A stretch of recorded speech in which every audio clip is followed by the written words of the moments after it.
Did Bryan Kohberger tell a mapping app to take him home? Or did he keep driving on back roads while the app recalculated a way home? Those are two completely different ways to use a mapping app when you're lost. And if you assume the wrong one, like at least one big Idaho4 creator has, you'll probably reach the same wrong conclusion as he did about how Mr. Kohberger got back to Pullman.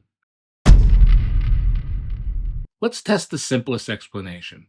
Imagine you're parked at the intersection of Thorn Creek Road and Highway 95, 9.8 miles south of Moscow, Idaho. It's almost 5 a.m. You turn on your phone, open a mapping app, and tell it to take you to the Steptoe Apartments in Pullman.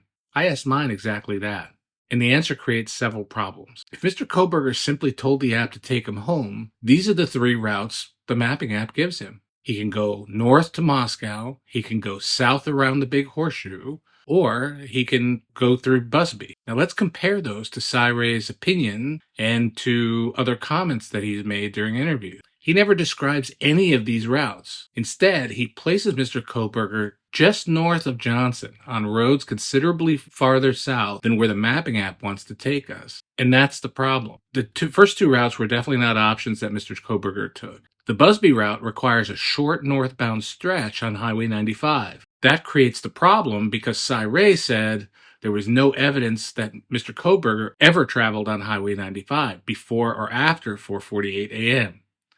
So let's test the second possibility. Instead of asking the app to take us home, let's keep driving the back roads to avoid highways while allowing the app to continuously recalculate a route back to Pullman. And watch what happens with that possibility.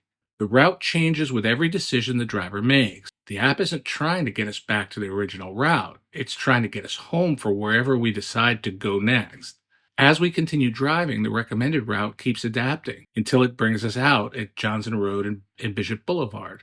That's where this gets interesting, because Johnson Road and Bishop Boulevard is exactly where the 5:25 a.m. traffic camera records the white Elantra entering Pullman. The first navigation behavior assumes the priority was simply getting home. The second assumes the priority was staying off the highways while still finding a way home.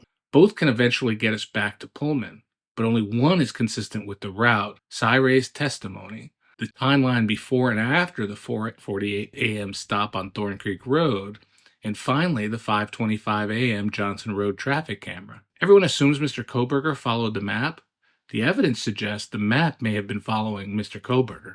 If you like my videos and how I present the information, please subscribe and like the video.